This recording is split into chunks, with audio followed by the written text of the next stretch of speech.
I'm Dr. Cynthia Clark. I'm the president of Longevity Wellness, and today we're going to be talking about the art of precision medicine and the art of regeneration. So, as I said at the beginning, this is a novel way of looking at healing in the body. I'll share that is a true statement, and also it's a way that Oriental medicine has looked at the body for quite some time, this specific custom approach. But what we're on the precipice of today is the advances of Western diagnostic techniques and the shift from merely just, like antibiotics and steroids as the primary intervention for every disease on the planet, to really banking upon our own immune system. And as Dr. Baker talked about, with utilizing therapies like PRP and immunoglobulin therapy in order to enhance your own cells. So, cool, sweet. So some of my favorite facts about the human body, for those of you that were here last time, then you might remember these, but these are just some of my favorite things that I like to remember about myself when I'm feeling a little blah. Just like, your thigh bone is stronger than concrete. You're not a puddle of mud, even if you might be feeling like it on any given day. You're incredibly strong. You shed 40,000 cells per minute. You are incredibly regenerative, and you're built that way. You're wired that way. You're just made that way. You're designed that way. And you have the same amount of energy as a bolt of lightning. A bolt of lightning. You are that much energy walking around. So, you can just see yourself a little fire coming out of your fingertips. Thank you, Alea. All right, and these things I actually keep in my slide deck because I have to say them over and over in order to wrap my brain around them, because my brain having 100 billion neurons is outside of the realm of relatability to me. So your brain has 100 billion neurons. So if you've got Elizabeth's image in your head of changing your map of consciousness, know that you have incredible power to do that. We are metaphysicians. We are metaphysicists. And we are designed and built in order to be able to manipulate the ether of the universe. We got 100 billion neurons to work with. Your eye alone, if you want to change the way that you see something, it has 2 million moving parts. So you've got a lot of opportunity to change things.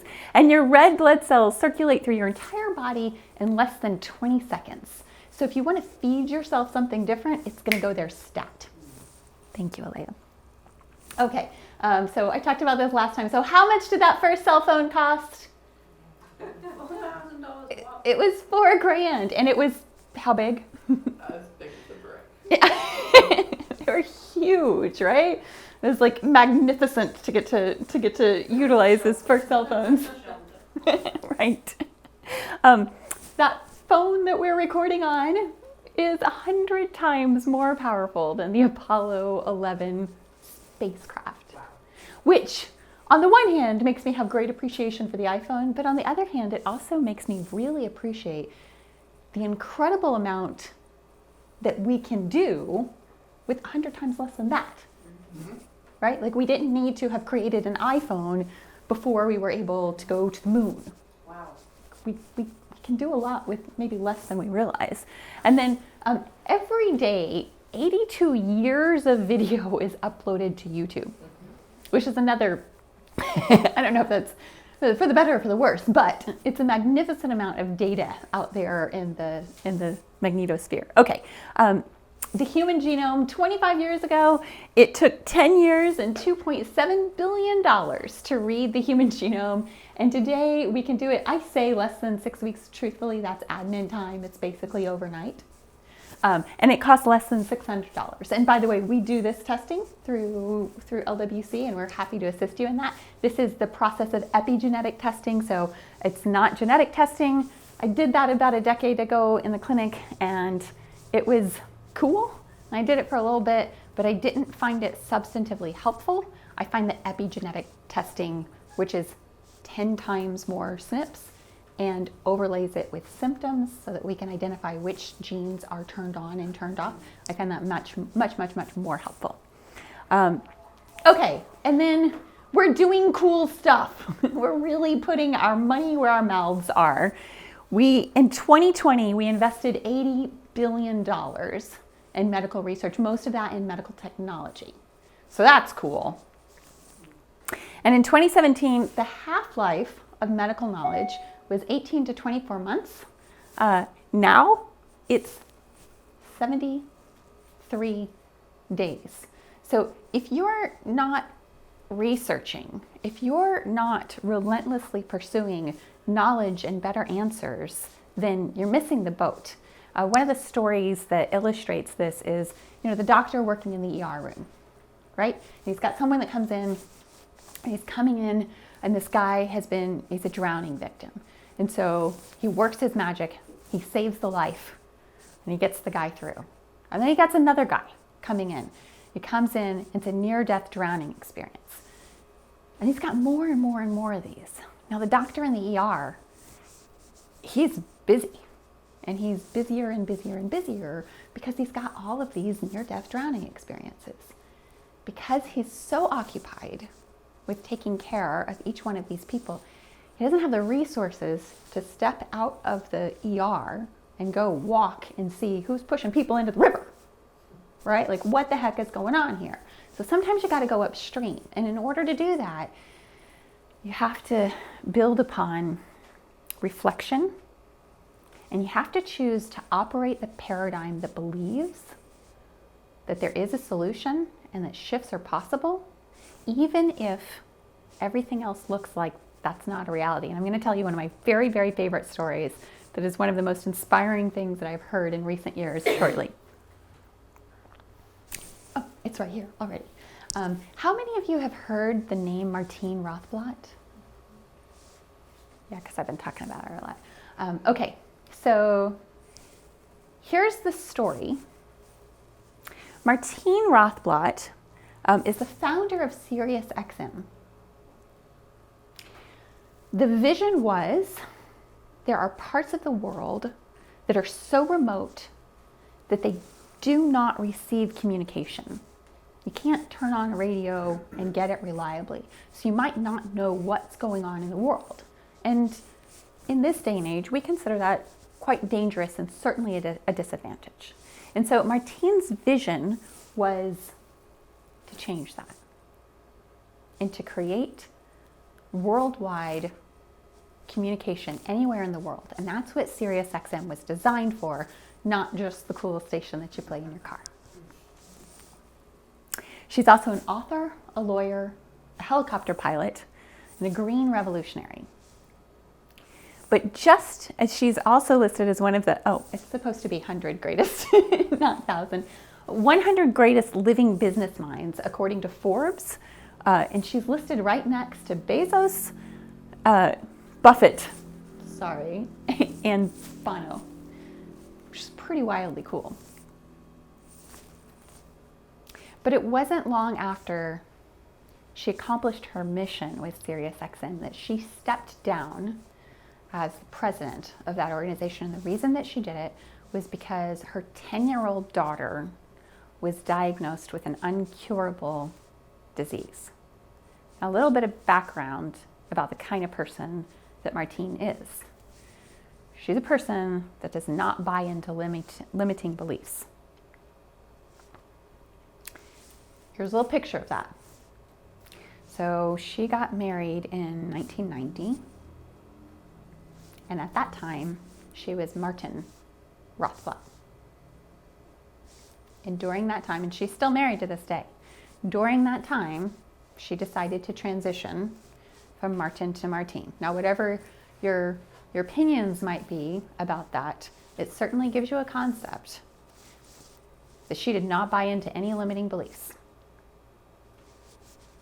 So when her 10-year-old and her children, when asked their opinion of this, her daughter's response was, "I love my daddy and she loves me," which I thought was really, really, really touching and beautiful. So when her 10-year-old daughter was diagnosed with a disorder called pulmonary hypertension, and she was given approximately 3 years to live and no known cure, she pulled out all the stops. She stepped out of SiriusXM and she had a bit of cash. And she hired the smartest doctors in the world to work on this case. And after 6 months, there was no progress. And the prognosis was exactly the same. And so, she quit that approach, never afraid to fail. She undertook it herself, and she researched herself. Now, she had some really great people that she could turn to, and she could ask questions of, and that she could ask for assistance and help, and she did. But at the end of the day, it was Martine herself who pioneered the cure for pulmonary hypertension. Cure meaning you got to take a drug, you got to keep taking a drug. But in order to do so, she founded a company called United Therapeutics. She researched, she found one tiny little sample of one drug that might possibly hold a secret that would be beneficial. She bought this little packet of this drug that was stuck in a freezer after many rejections. She bought that for $25,000, and they bioengineered the only known treatment for this disease. It has saved her daughter's life, and it has saved the lives of thousands of others. I mention this both because it's deeply inspiring, especially as an engineer turned Oriental medicine doctor, and also because I see a lot of junk out in the metaverse these days about who do they think they are? Who do they think they are having an opinion about medical science these days? Who do they think they are presenting themselves as a researcher? I just want to say, do the research. There is nothing in the world that says that you can't be the person that figures out the solution to your health problem or the solution for a loved one's health problem. My 2 cents. It wasn't a doctor that figured out the solution to Martine's daughter's life. It was love, and it was relentless pursuit, and it was using the talents that she had been given. Yeah. Thank you. Okay. Some other amazing, inspiring stories that you might not have heard about yet. And one of them is CAR T cells. So these are made from collecting T cells from the patient and re-engineering them in the laboratory. So we're using the patient's own immune system to produce proteins on their surface called chimeric antigen receptors. And that's what CAR stands for. The CARs recognize and bind to specific proteins or antigens on the surface of cancer cells. How cool is that? Other interventions are often required to get through the cytokine storm. So this is another intervention that is very new. And by the way, when successful, often presents a near-death experience because of the amount of detoxification that the body has to go through so quickly. So these people very often go through cytokine storms, they go through histamine response, they go through everything terrible on the planet. And the research projects, I mean, it reads like a suspense novel because it's like, oh my God, is all the funding going to be pulled and they're never going to get this through? And then at the last minute, they figure out the specific intervention that that person needs in order to save their life. And then they live, and this disease that was destined to kill the poor little girl or the loving, generous man turns around and they miraculously live. Miracles happen every day. It's Einstein who said there are 2 ways to see life. One is if nothing is a miracle, and the other is if everything is. Your thigh bone is stronger than concrete. That's a miracle. You have more power in your body than lightning. That's a miracle. It has already been proven effective for liquid cancers, so blood cancers, and it's currently being researched to work on solid cancers. Now there's a little bit of hitch in the get along, which is that it costs a pretty nice house, somewhere between $350,000 to $500,000. But you know, we tend to get better at costs over time, like that first cell phone that you can now get with a Slurpee at the 7-Eleven. Next. Okay, so what's the takeaway here? Energy medicine is expanding all the time, whether through focused ultrasound. Okay, so this is another, I guess I didn't make a slide for it. This is another treatment. This is for Parkinson's and other neurological diseases, but especially Parkinson's. And it's the focused ultrasound. And it's the only other, you know, we've got the levodopa, which was authorized for use in 1970. Half-life of medical information a day is how many days? 27. Say it again. About 73 days. 73 days, right? So if the most recent medication that we're working with was authorized in 1970, that's not good enough. We can do better. And by the way, it's not a great treatment. And the people who are on it tend to desensitize over time. So the other option is, anybody know? Yeah, it's brain surgery. It's open brain surgery. And put some little electrodes in, and there's some risk of infection there, and not everybody is such a big fan of open brain surgery. And most recently is this focused ultrasound, which is non-invasive, which is pretty easily done. It requires very focused energy, but it's very, very, very effective. So we're doing cool things. Humans are awesome, and we continue to grow and be more and more and more powerful. And I feel like we're finally starting to figure out that we've got some better solutions than antibiotics and steroids that have some side effects that we might not want over time, right? We're getting smarter. We're figuring things out. So we're expanding all of the time.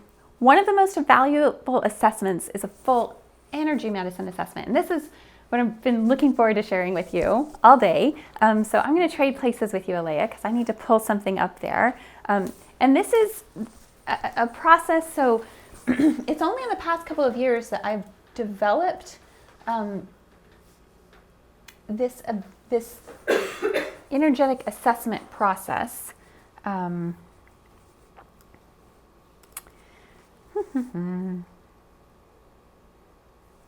Okay.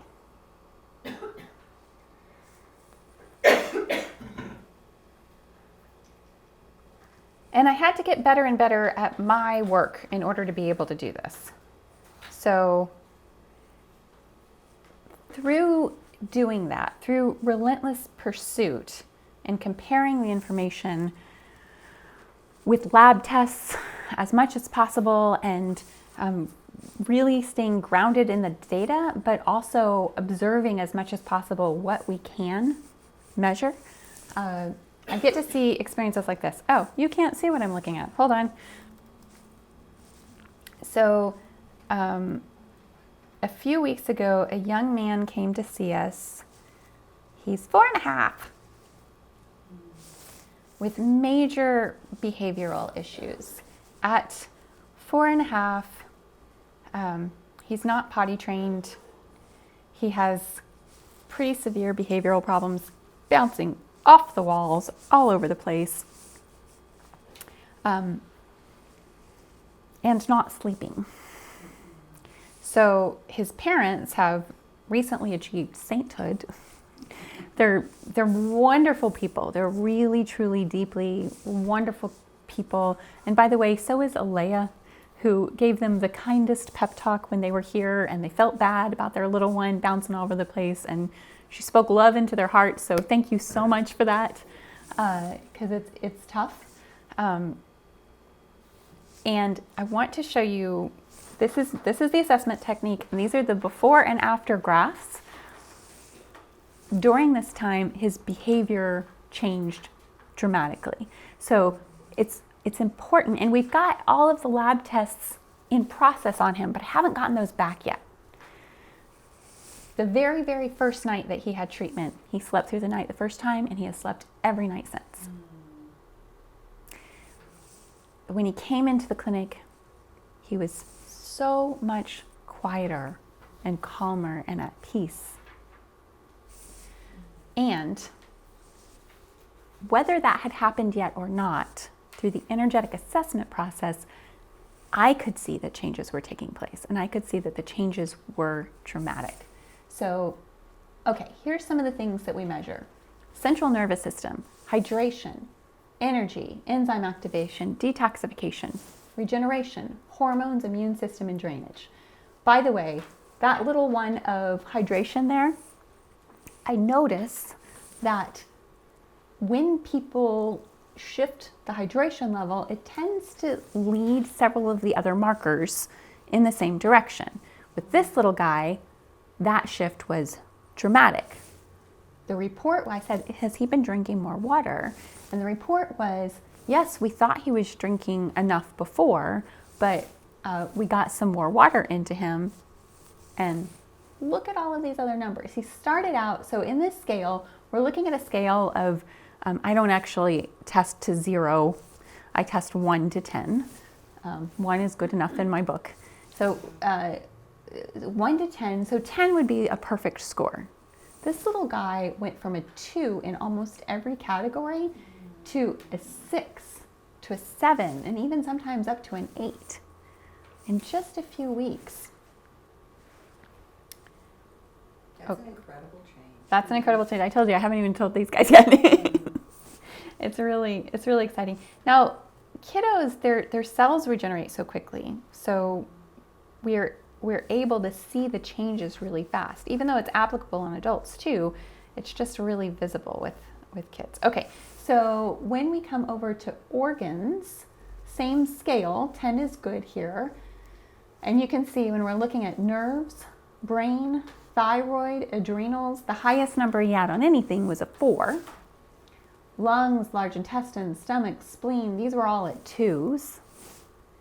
Heart, also at a 2. Small intestine and bladder popped up to a 4. He's a kid. These should be like 9s, 10s. Kidney, pericardium, Sanjiao, gallbladder, liver, and pancreas were all just tuckered and tanked. Now, we look back up and we see that the median number there is like a 6. So that's a 3 times increase. And we also see that it kind of matches, right? The brain didn't go from a 2 to a 6. It kind of still has that dip there that we can see. The bit about the bladder being a little bit higher than the others, that was maintained there. So we kind of see that sort of parallel. When we come down, we're not ready for toxins yet. We're going to come over here first. To tissues, this was also a dramatic shift. You know, one of my favorite examples of changes in tissues was we had a young lady come to see us who has multiple sclerosis. And we did her lab tests, and everything comes out clean. Like, her toxin panel is literally nothing. She had nothing show up on her Cyrex 12. We did her NutriVal micronutrient test. Everything looked fantastic. Everything looked really, really great. She happened to mention in one of her appointments that she had been diagnosed with MS less than a year after getting an IUD. And I stopped everything else I was doing. I took a moment and I just did some research to see if there was any correlation between IUD and MS, and there was. And so, yeah, so we made an appointment. This doesn't mean that everybody who gets an IUD is going to get MS. It means that if you are vulnerable for it, then you pulled that straw, and that's the thing that's going to be your trigger. So it was one of those times one of the many times that I'm so grateful that I get to work here, because I don't know if you guys know, but gynecologists are like, they're all backed up. It's hard to get an appointment, and we happen to have one of the loveliest on the planet right in our clinic. So we were able to take care of that for her within just a week. And I was able to watch these metrics change as a result of getting that IUD out. And in a couple of months, she's going to go back and she's going to get her next brain scan, and then we're going to get the lab tests. We always want lab tests because we love miracles. We work the miracles. We do the work for the miracles, and we don't want any blind spots. We don't want anything ambushing our miracles. So here's what we saw with this little guy. Tissues, the things that most affect tissues are hydration levels, and does anybody else want to guess? What's the other thing that would affect tissue levels? Brain function? It's like muscles, tendons, ligaments, bones. It's indirectly there. But Natalia, I think you're a great candidate for guessing the other thing that affects the health of the tissues. Nutrition, GI. Ah, yes. Oh, There's something else. It's so basic that the heart. it's another indirect one. It's exercise. Oh, It's movement. Yeah, even the difference between a walk a day and not taking a walk a day are dramatically different, right? So I can almost always tell if somebody has been exercising when they haven't been in a while, or the other way around, and I'll ask at this point, because like, you know, when you see a significant change in a tissue level, and it's like, yes, thank you for noticing. I really appreciate that. So here it is on this guy. Now this little guy, he's bouncing off the walls. There's no problem with movement on this guy. He's moving around all the time. This has to do with hydration and cellular hydration. That water is actually getting into his cells. Okay, and last graph here. Now this graph is flipped. Here you want it to be low. The other graphs you wanted it to be high. This you want it to be low, because here we're looking at toxins. In a moment I'll talk to you about the specific intervention, but the actual data that we're looking at, well, it looks like it went in the wrong direction, doesn't it? It looks like we're having more toxins now. Why would that be? because you're releasing them into the Ding, ding, ding. they're coming out. Absolutely, yeah. We're not worried about the toxin levels increasing. This means this was stuff trapped in his system that's getting out. But, cool, the metals already dropped from a 10 to an 8, even in just this short period of time. This was actually 1 week on supplements and therapies. So we're gonna pop over here, and here was his treatment. So he's a little guy, so that means that our modalities are kind of limited. We're only gonna do certain things. For my kiddos, some of the best modalities that we use are the Beamer, which increases blood flow, so it gets more nutrients to you, and the LED lights, because that helps to regenerate the cells, and it also helps to have an antimicrobial effect. So we did Beamer and lights, and then he had 4 supplements that he was taking.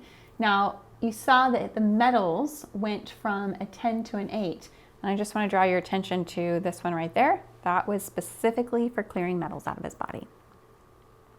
The other things that we had him on were support. So drenatrophin is a support for the adrenal glands. HVS organ systems is a support for all of the organ systems. And then biotoxin binder is to help pull some of the factors like mold out of his body and into the bloodstream. Pretty cool, huh? So one of my favorite ways to use this information is not only therapeutically, but also diagnostically. This also helps us direct, it's our path of iterative inquiry. We get a dashboard and then we go, okay, what lab tests do we need to do? So on one of the lab tests that we did, there's another kiddo, the young man that I was testing also had behavioral issues, and in the testing that I did, he came up with metals as a 10 out of 10. And so I asked the father if maybe mom had fillings when she was pregnant with him. And the answer was no, but he had fillings as a kid. So, oh, okay. And then from that, because it was divorced parents, and sometimes like getting a kid to take supplements in two different houses can be complicated. So they did a hair test analysis, and sure enough, the metals came back high, and specifically it was all the metals that were connected to fillings. And so they did the homeopathic HVS dentals to help clear those out of the system and opened the pathway for the brain to go through its neuroregenerative phase and its growth spurts so that this little guy can have a happier, healthier future. So, oh, I lost my...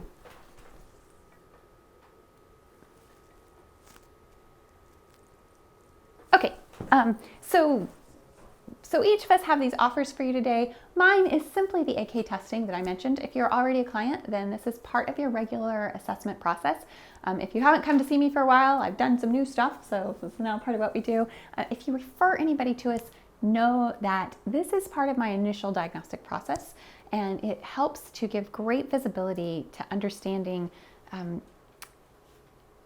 biggest part of it all is, what do we do? Right? Like, if you're a person with a health issue, then you're looking for, how do I prioritize what I need to do? And how do I understand where to invest my money and energy? Mm-hmm. Can I talk and speak about the AK testing that you did? Sure. Yeah, come on up.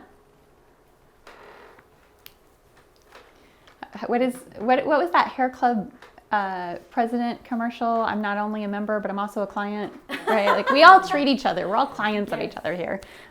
I just remember, just texting Cynthia one night and I told her, Cynthia, I think like there's something really going on in my brain, like something's just off. And then she did the testing and she said, you're not crazy, you're not depressed, you're just, something's really going on with your heart. And she did that, and since then, it's been protocols to support the heart, and I'm functioning again. My roar is back. And I'm usually like roaring, and I haven't been like that for months and months and months. So is it okay if I share a little bit about that? Yeah. So this is a great example of, I'm just going to be very honest, as practitioners, we know a bunch of stuff. And we're used to knowing a bunch of stuff. And so, like, obviously I know all of the things that I need to do to fix me, but we can all have blind spots. And so it's one, even in our different fields, we can have blind spots. With Natalia, she knew a bunch of stuff, and she'd been doing stuff to take care of herself. But she was also really honest about something is not right and it's not working for me. And she, turned to, we all consider each other very lucky to get to work with each other. Time and time again. Me yesterday, thank you for those of you who helped me.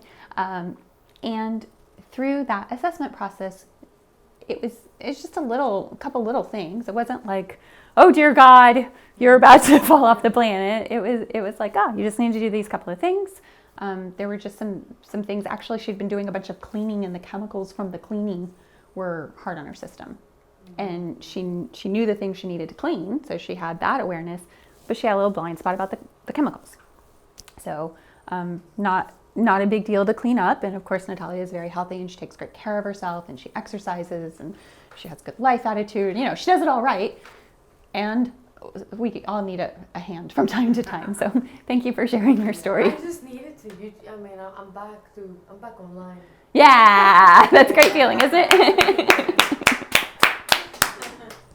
Awesome. Thank you. I'm honored. So, what questions do you have?